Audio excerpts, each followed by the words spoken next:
Bapak Ibu Saudara yang terkasih dalam Tuhan, setiap kita pasti menginginkan hal yang baik itu terjadi di dalam kehidupan kita. Kita menginginkan segala sesuatu di dalam kehidupan kita dari awal sampai pada akhirnya itu baik adanya. Tetapi di dalam kenyataan yang kita alami tidak sesuai dengan harapan kita. Kenyataan yang ada di dalam kehidupan kita, apa yang terjadi dalam hidup kita, itu tidak sesuai dengan harapan kita. Bapak Ibu, di tahun 2018, saya ingat di mana tahun itu di bulan September tahun 2018 menjadi sebuah momen di mana saya harus lebih hati-hati di dalam saya mengendarai motor. Bapak Ibu, di dalam bulan September 2018 saya mengalami kecelakaan motor. Pada waktu itu pulang gereja hari Minggu, selesai rapat majelis, saya pulang mengantarkan Lause Yunike gitu ya. Bapak Ibu, saya sudah mau belok gitu ya Bapak Ibu ya. Ternyata dari sebelah kanan saya brus gitu ya Bapak Ibu. Saya tetap gitu ya Bapak Ibu, nggak goyang, nggak jatuh. Yang nabrak saya pluk gitu ya di depan saya. Tetapi kecelakaan itu membuat saya tidak bisa berjalan dengan baik. Saya harus menggunakan bantuan tongkat. Itu kurang lebih hampir 2 bulan lebih gitu ya Pak Ibu. Saya itu naik tangga, merasakan bagaimana kalau orang tua itu naik tangga satu-satu gitu ya. Saya pakai krek gitu ya, pakai krek naik satu-satu. Wah, setengah mati Bapak Ibu.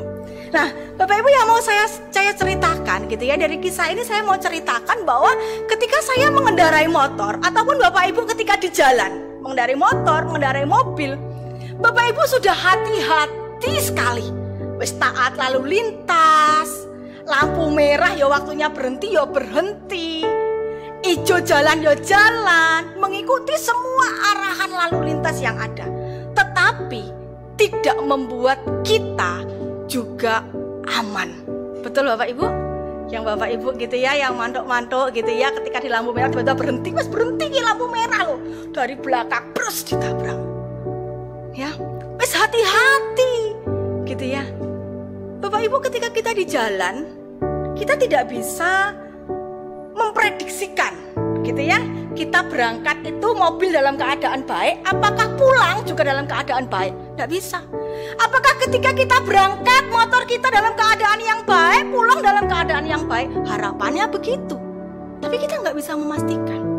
Demikian juga Bapak Ibu dalam kehidupan saya dan Bapak Ibu, ketika kita berbicara tentang hati kita, saya dan Bapak Ibu sudah berusaha dengan baik menjaga hati kita. Kita sudah berusaha dengan baik memperlakukan diri kita supaya kita tidak tersakiti.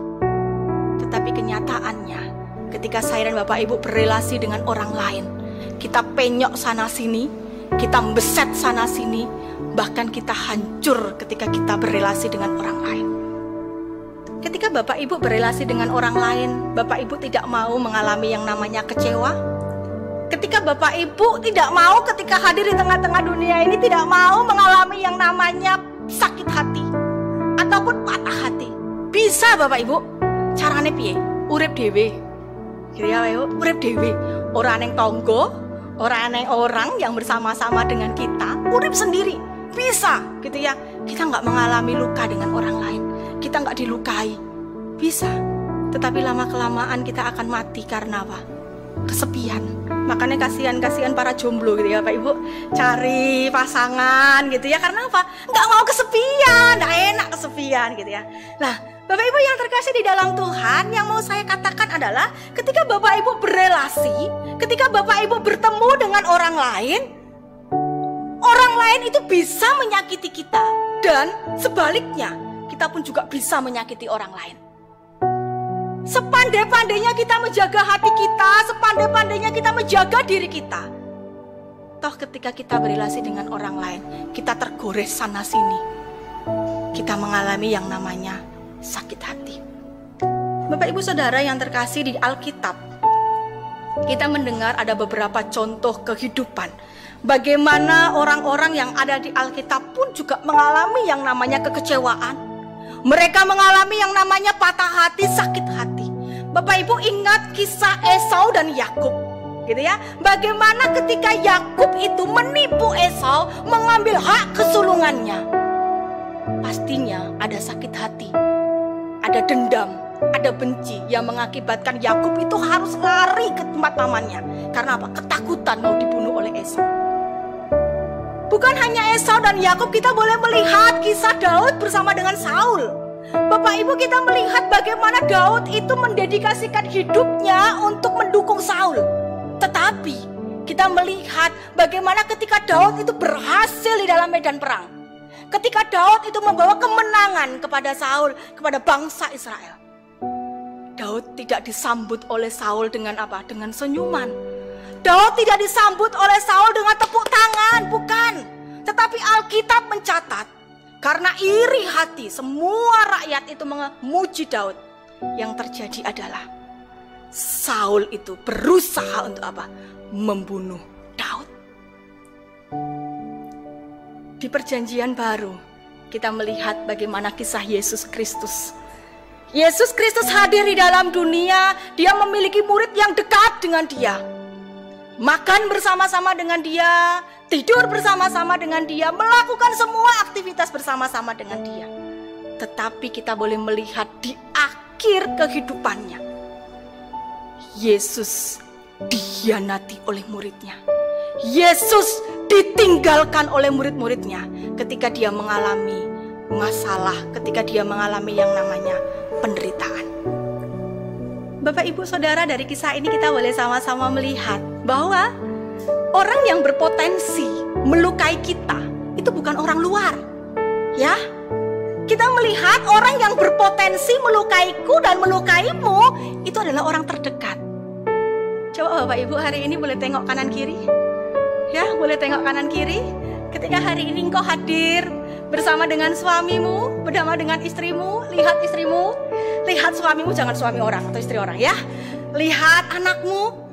Bapak Ibu, itu adalah orang-orang yang berpotensi memiliki tempat yang strategis untuk melukai engkau. Oleh karena itu Bapak Ibu, hari ini saya mengajak Bapak Ibu untuk sama-sama supaya saya dan Bapak Ibu tidak terjebak di dalam situasi di mana saya dan Bapak Ibu itu menyimpan yang namanya luka, menyimpan yang namanya benci, kekecewaan itu. Kita mau belajar hari ini untuk apa? Mengampuni.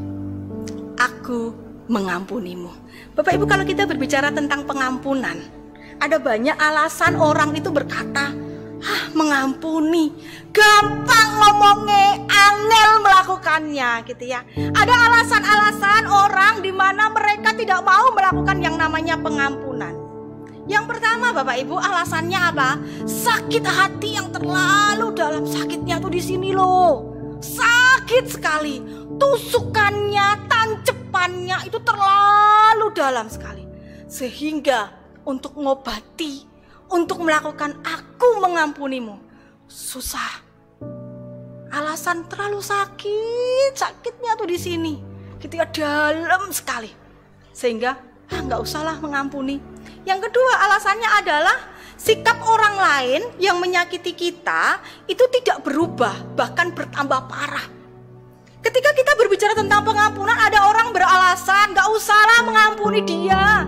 Lihat toh apa yang dia lakukan, lihat toh kehidupannya. Dia tidak mengalami yang namanya perubahan. Percuma aku mengampuni dia, percuma aku memaafkan dia. Ya, Bapak Ibu pernah dengar ini? Ya, percuma, wong ora berubah. Sampai Tuhan datang kedua kali, sampai alasannya gitu ya. Datang kedua kali Tuhan tuh ora berubah wongnya. Karena alasan apa? Aku tidak mau mengampuni.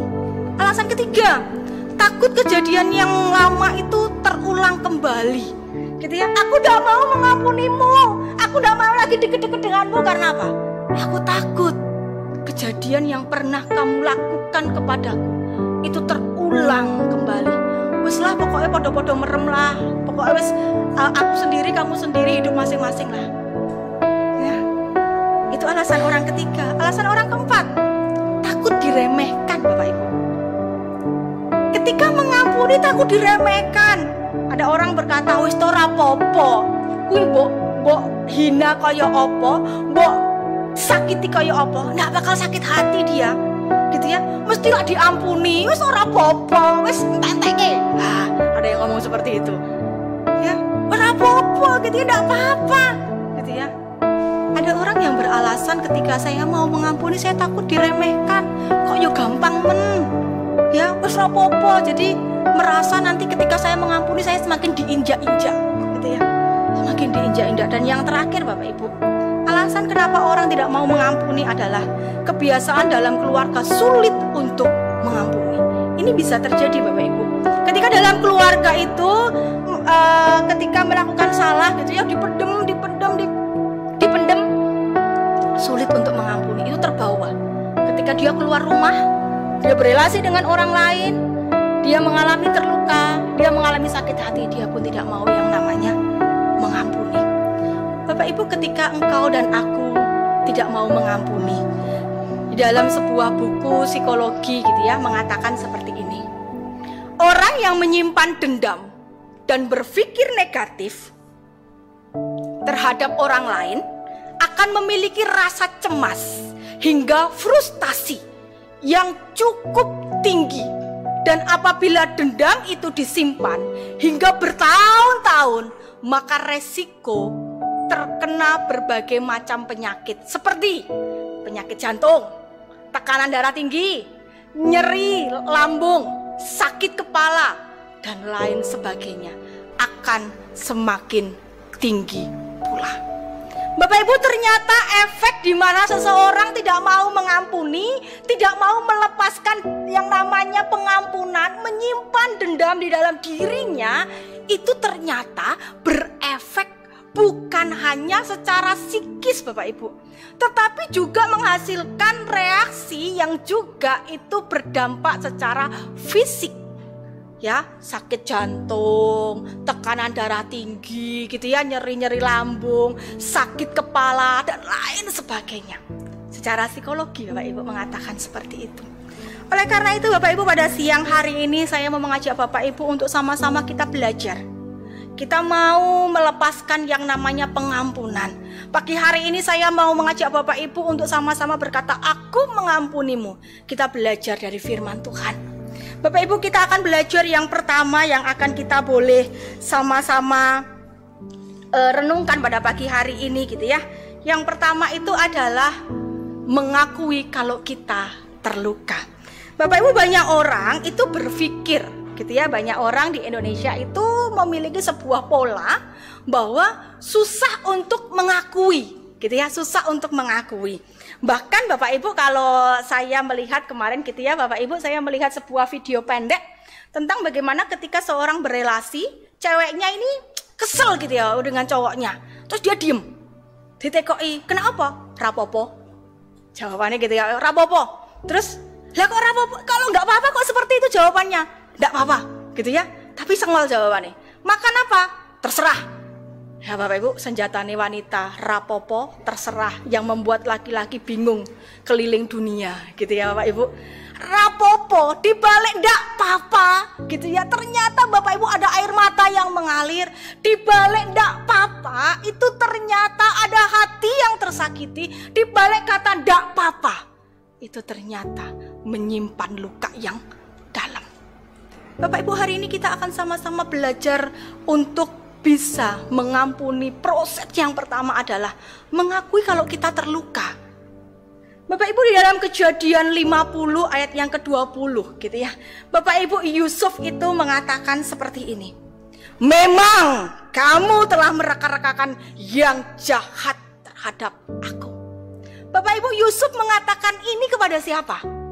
Kepada saudara-saudaranya. Yang pada waktu itu firman Tuhan mencatat sebuah kisah bahwa saudara-saudaranya itu takut ketika papanya wis meninggal. Papanya sudah meninggal. Maka bisa jadi Yusuf itu nantinya akan membalaskan dendam. Kalau ada papa masih ada papa, ada apa-apa. Tapi kalau nggak ada, jangan-jangan gitu ya. Mereka khawatir, mereka takut, sehingga mereka mencoba untuk merayu Yusuf. Bapak Ibu, jawaban Yusuf dikatakan, memang kamu telah mereka-rekakan yang jahat terhadap aku. Bapak Ibu, kalau kita boleh melihat kisah Yusuf, Bagaimana Yusuf itu mengalami yang namanya sakit hati, Yusuf mengalami yang namanya terluka, itu yang dilakukan oleh saudara-saudaranya. Bapak Ibu, ketika Yusuf berusia 17 tahun, Yusuf itu dijual oleh kakaknya. Dia dijual, dan selama ketika dia dijual Bapak Ibu, dari waktu 13 tahun dia menjadi budak, dia menjadi narapidana, dan sampai akhirnya Yusuf itu menduduki sebuah posisi yang tinggi pada waktu itu di Mesir. Bapak Ibu, proses perjalanan Yusuf untuk menikmati posisinya yang tinggi itu bukan sehari dua hari. Itu dibutuhkan waktu berapa? 13 tahun. Di dalam 13 tahun seorang anak remaja 17 tahun dia keluar dari rumah. Bukan karena dia merantau bekerja, tetapi dia dijadikan seorang budak.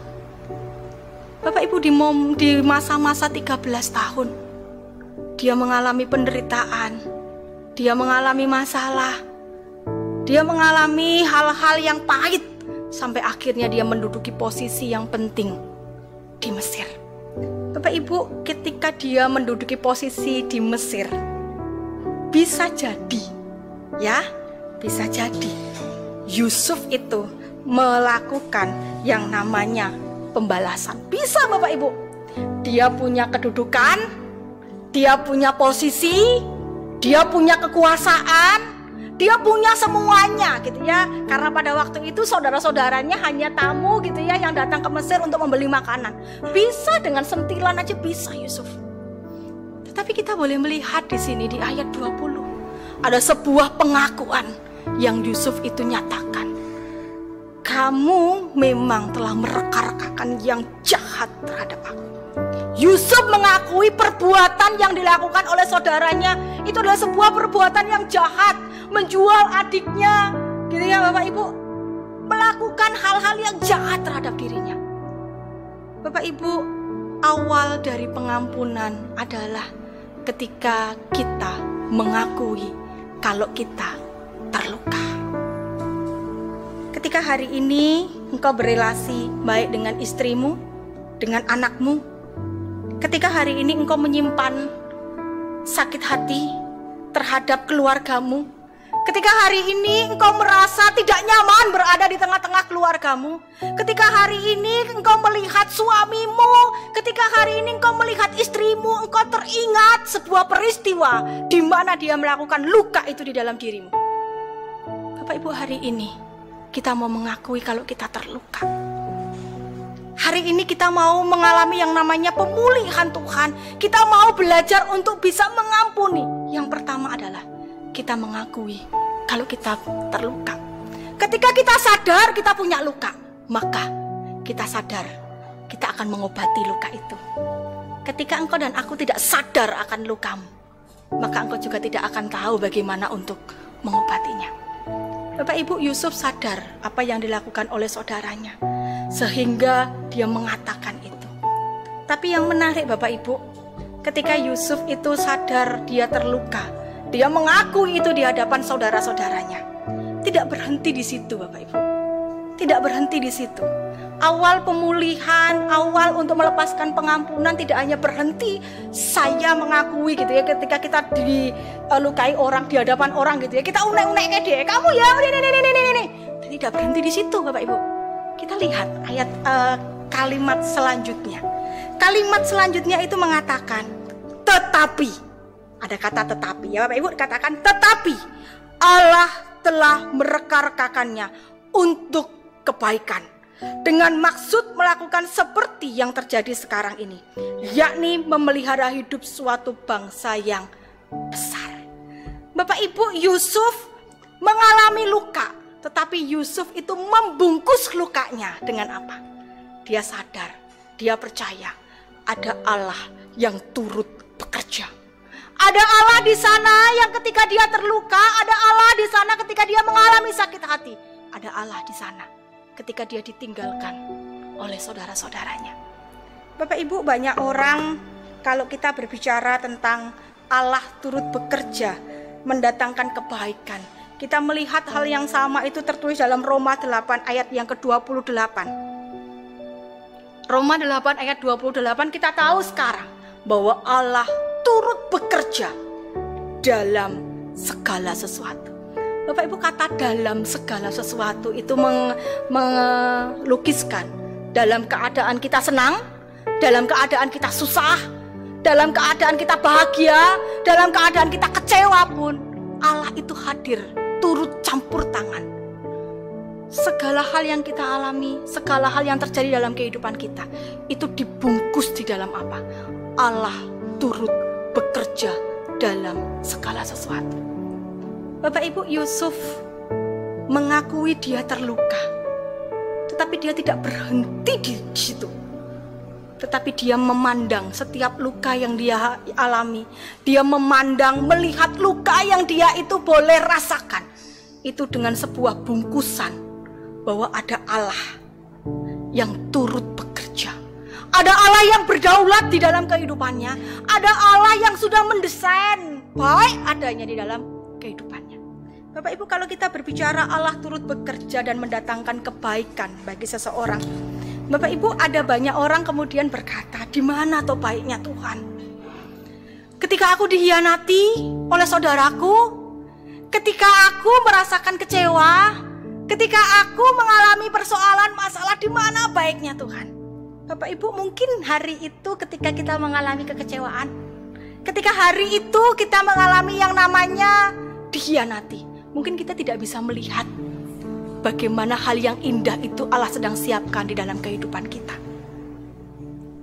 Seperti yang terjadi pada Yusuf, Bapak Ibu. Ketika Yusuf pada waktu itu mengalami yang namanya ketika jadi budak, ketika dia harus menjadi narapidana, Bapak Ibu, tidak ada yang indah dalam kehidupan Yusuf selama 13 tahun, betul? Nggak ada yang indah. Kehidupan Yusuf gitu ya, sudah menjadi naik, diturunkan lagi istilahnya gitu ya. Kehidupan Yusuf selama 13 tahun Bapak Ibu.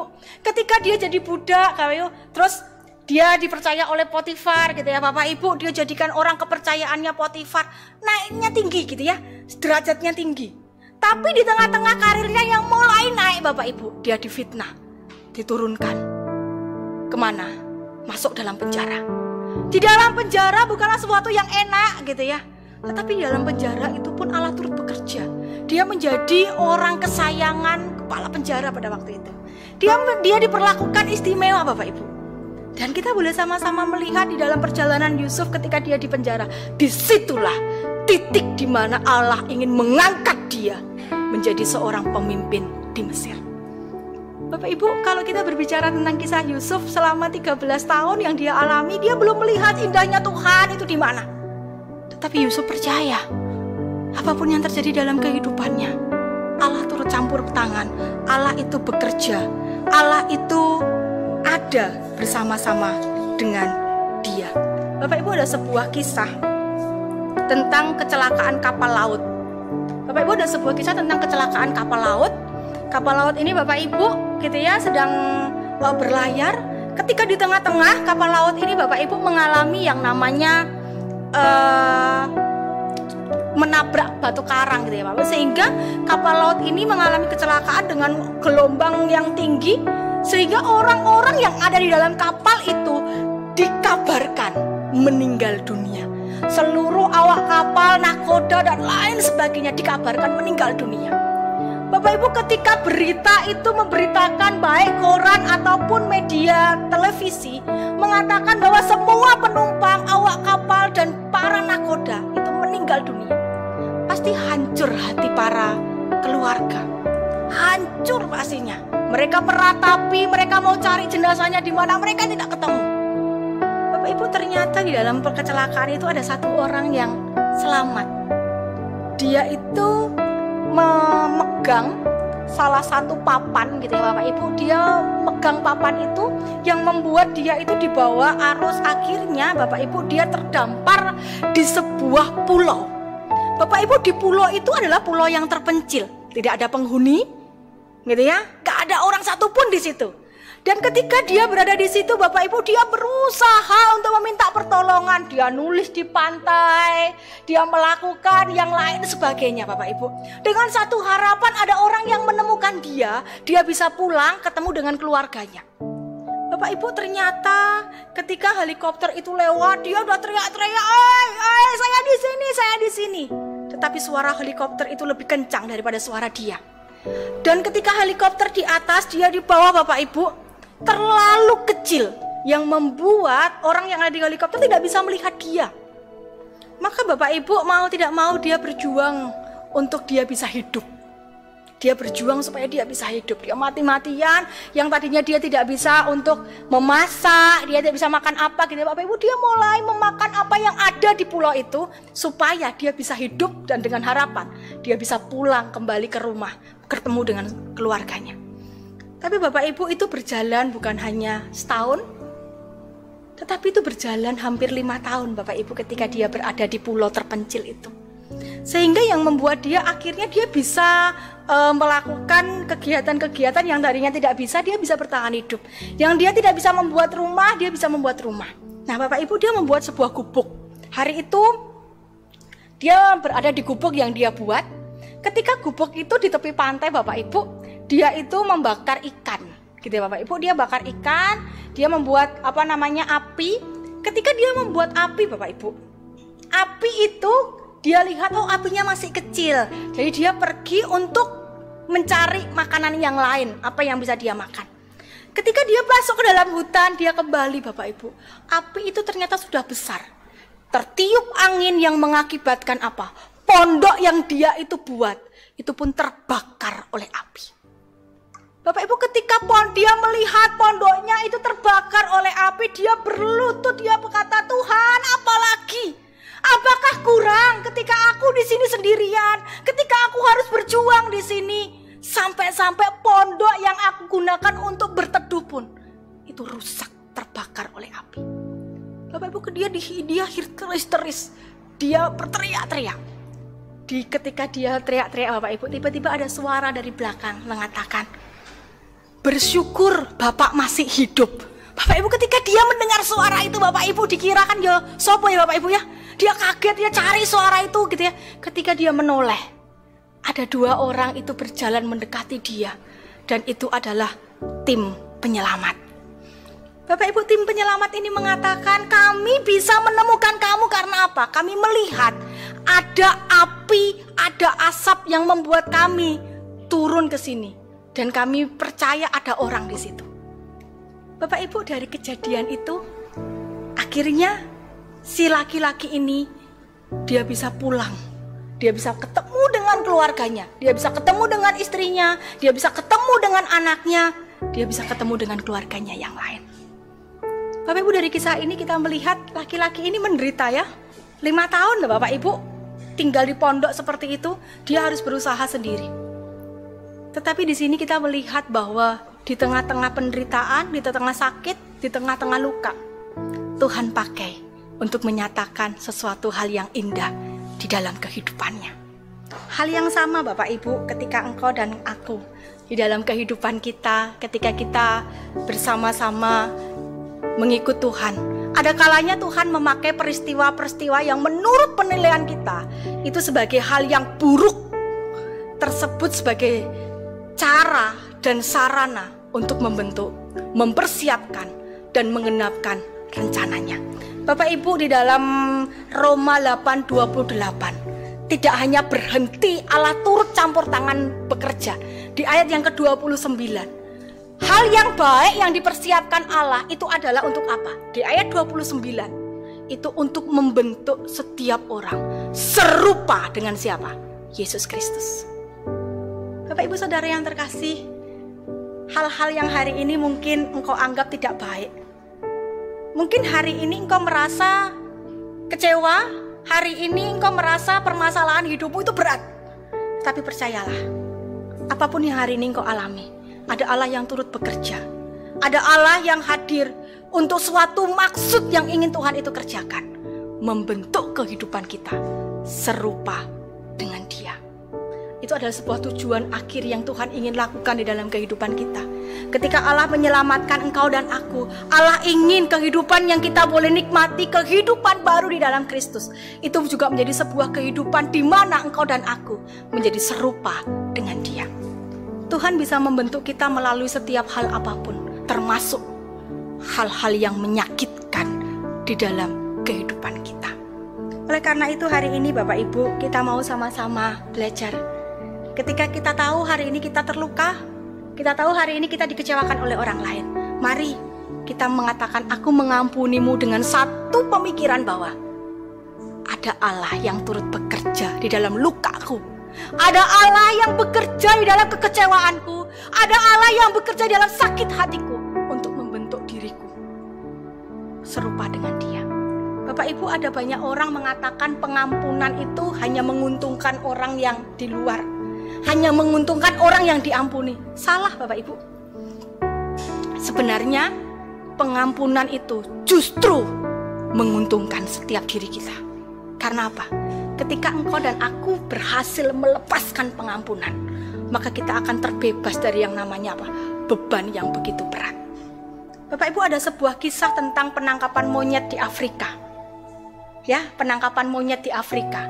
Monyet ini Bapak Ibu, orang-orang ini untuk menangkap monyet mereka menggunakan sebuah cara dengan memasukkan kacang ke dalam sebuah guci.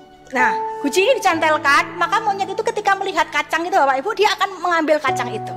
Dia akan berusaha mengambil kacang itu. Para orang-orang ini bersembunyi. Ya Bapak Ibu, dia bersembunyi. Dan ketika mereka bersembunyi, mereka itu melihat ada monyet yang datang kemudian memasukkan tangannya ke dalam guci itu.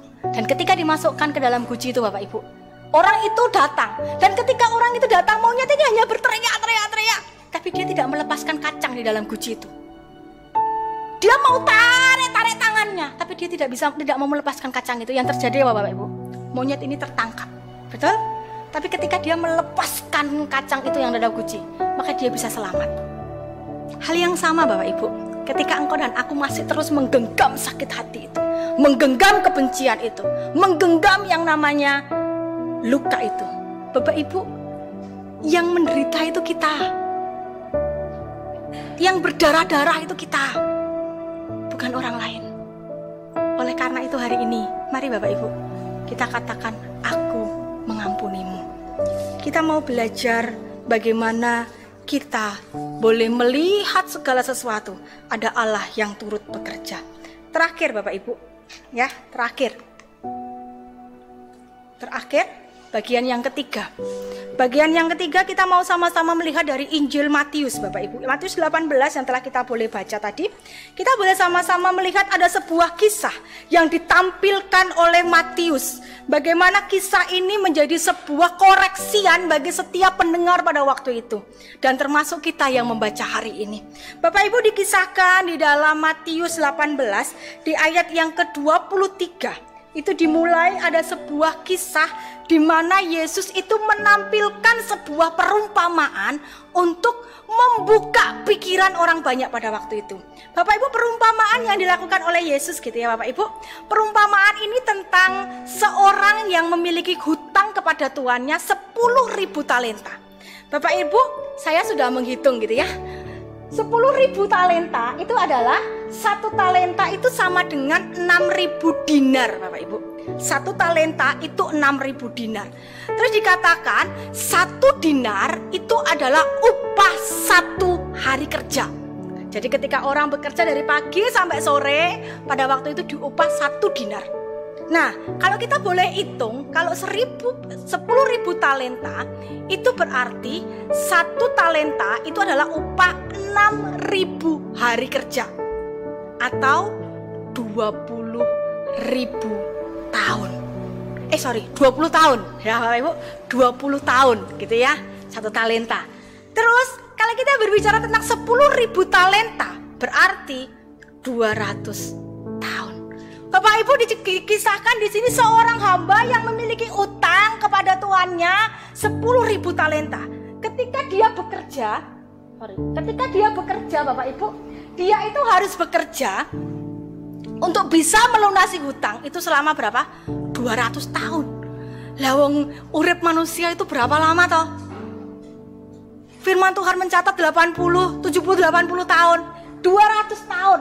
Dari sini kita boleh sama-sama melihat Bapak Ibu, utang yang begitu besar, dia bekerja anaknya, istrinya dia bekerja, ataupun siapapun dia dibantu untuk bekerja gitu ya, di dalam rumah itu tidak bisa membayar hutangnya Bapak Ibu.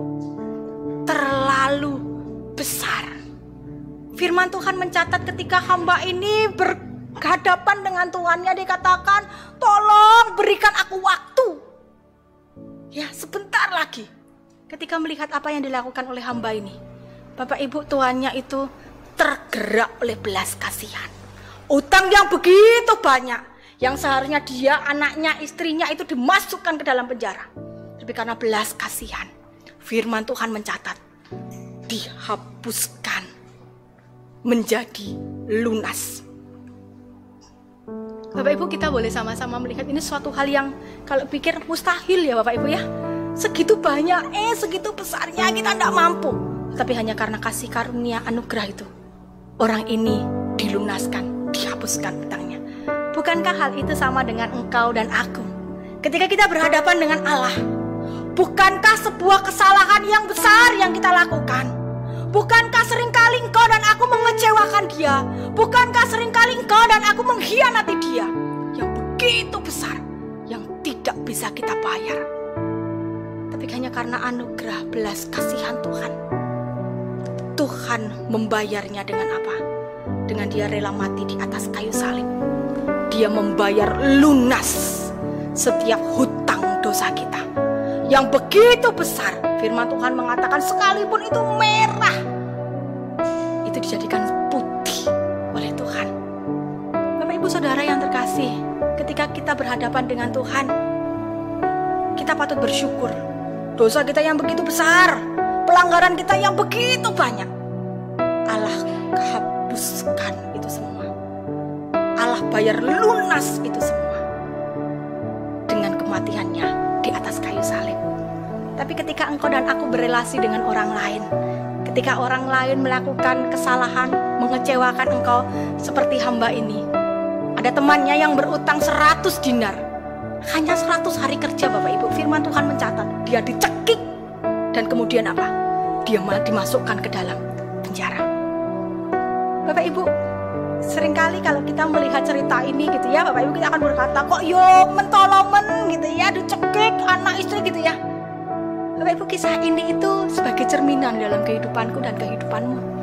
Ketika engkau dan aku berelasi dengan orang lain, ketika kita dikecewakan, ketika kita disakiti, seringkali engkau dan aku melakukan sebuah pembalasan yang lebih daripada apa yang mereka lakukan. Seringkali kita berkata, aku akan baik kepada kamu ketika kamu baik kepada aku. Tapi ketika kamu jahat kepada aku bisa melakukan 10 kali lipat dari apa yang engkau lakukan. Bapak Ibu, itulah sifat kita. Kita sadar gitu ya. Ketika orang baik, kita baik. Tapi ketika orang menyakiti kita, jangan tanya namaku. Aku bisa melakukannya lebih dari apa yang engkau lakukan. Bapak Ibu, hari ini kita belajar dari kisah ini. Ketika engkau dan aku disakiti, mari kita pandang kepada salib Kristus. Di mana salib itu menjadi bukti kasih Tuhan. Di mana salib itu menyatakan engkau dan aku dibebaskan. Di mana salib itu menyatakan engkau dan aku itu lunas hutangnya kepada Tuhan. Hari ini ketika engkau dan aku disakiti, mari kita juga belajar. Aku mengampunimu seperti Kristus yang sudah mengampuni kita. Bagaimana apa yang sudah Kristus lakukan kepada kita, itu menjadi titik di mana saya dan Bapak Ibu juga boleh melakukannya untuk orang lain. Bapak Ibu yang terkasih di dalam Tuhan, pengampunan memerlukan kerelaan kita untuk melepaskan hak. Hak menuntut balas, hak meminta keadilan, hak membela diri, dan sebagainya. Kalau berbicara hak, seringkali kita apa Bapak Ibu? Nuntut daripada kewajibannya dijalankan, betul ya? Kewajibannya belum dijalankan, haknya dituntut, itu kita. Tapi hari ini ketika kita berbicara tentang pengampunan, kita mau merelakan hak kita. Hak di mana sebenarnya saya bisa membalas. Hak di mana sebenarnya saya bisa melakukan hal yang lebih dari apa yang dia lakukan. Tapi kita mau melepaskan itu ketika kita memandang kepada salib Kristus. Kita mau melepaskan itu ketika kita melihat bagaimana Kristus itu sudah memberikan yang terbaik bagi kita. Di kayu salib Kristus mengatakan, "Ya Bapa, ampunilah mereka, sebab mereka tidak tahu apa yang mereka perbuat." Di tengah-tengah dia mengalami penderitaan, di tengah-tengah dia kekecewakan. Bapak Ibu, di atas kayu salib itu dia mengatakan, "Ya Bapa, ampunilah mereka, sebab mereka tidak tahu apa yang mereka perbuat." Hari ini kita belajar Bapak Ibu, mari. Saya belajar, Bapak Ibu kita belajar sama-sama. Ketika hadir di tengah-tengah dunia ini, ketika kita berhadapan dengan orang sesusah apapun, sesulit apapun, mari hari ini kita belajar mengampuni mereka. Dengan memandang kepada salib Kristus yang menjadi contoh teladan di dalam kehidupan kita. Bagaimana Kristus sudah melakukannya bagi setiap kita. Bapak Ibu, di akhir khotbah saya akan menceritakan sebuah kisah tentang seorang wanita berkulit hitam. Bapak Ibu, wanita berkulit hitam ini ketika berada di pengadilan. Ketika dia berada di pengadilan, Bapak Ibu, dia diperhadapkan dengan seorang yang sudah 2 tahun lalu itu membunuh suaminya. Orang berkulit putih, pada waktu itu Bapak Ibu, orang berkulit putih dengan orang yang berkulit hitam itu mengalami yang namanya gak akur gitu ya. Orang kulit putih itu suka menganiaya orang berkulit hitam. Nah, Bapak Ibu, suaminya itu di 2 tahun yang lalu itu diambil daripada dia, diseret di hadapannya. Suaminya itu Bapak Ibu digantung di hadapannya, ditembak di hadapannya. Dan bahkan Bapak Ibu, jenazahnya itu tidak boleh dia ambil untuk dia kuburkan. Itu 2 tahun yang lalu.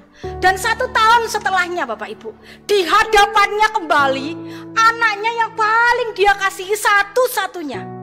Bapak Ibu, orang yang sama ini itu mengambil anaknya. Anaknya dibawa dan anaknya ditembak di depannya dia. Bapak Ibu, betapa hancurnya hati seorang ibu. Betapa dia merasakan sakit hati yang luar biasa. Karena apa?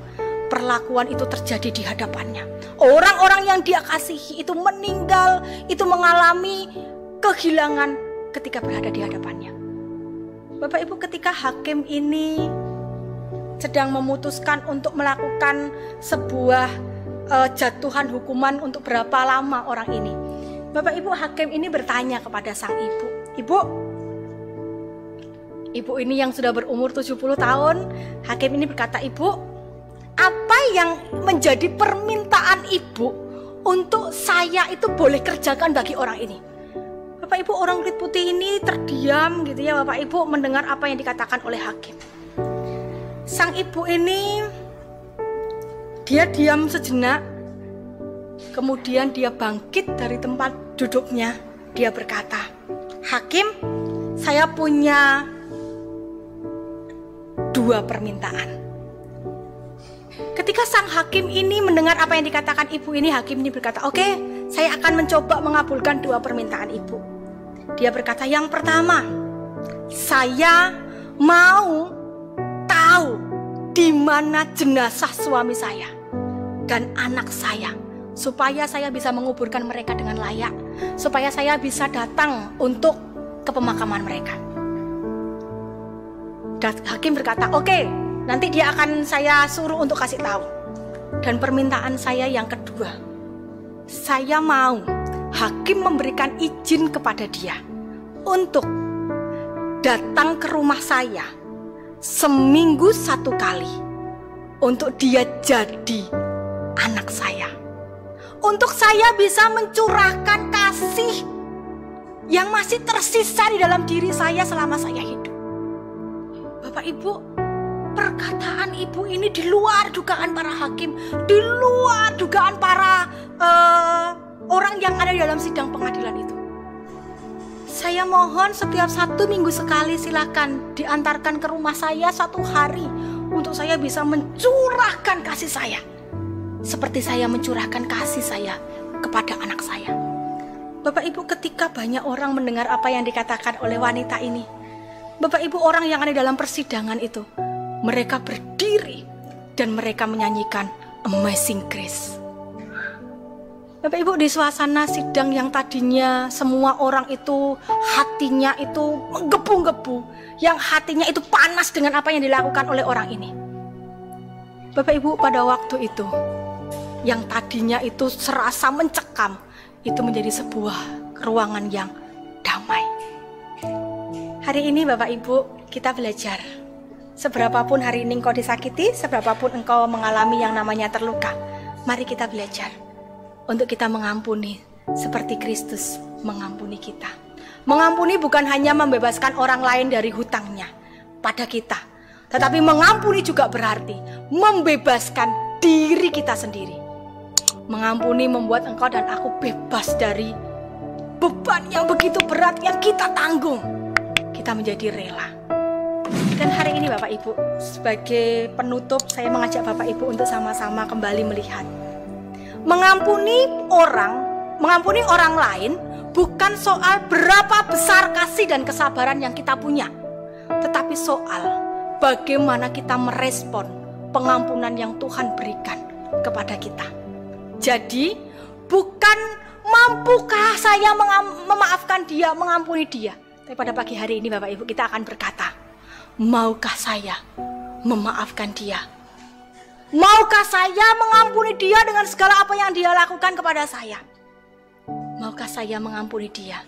Seperti siapa? Seperti Kristus yang sudah mengampuni kita. Amin.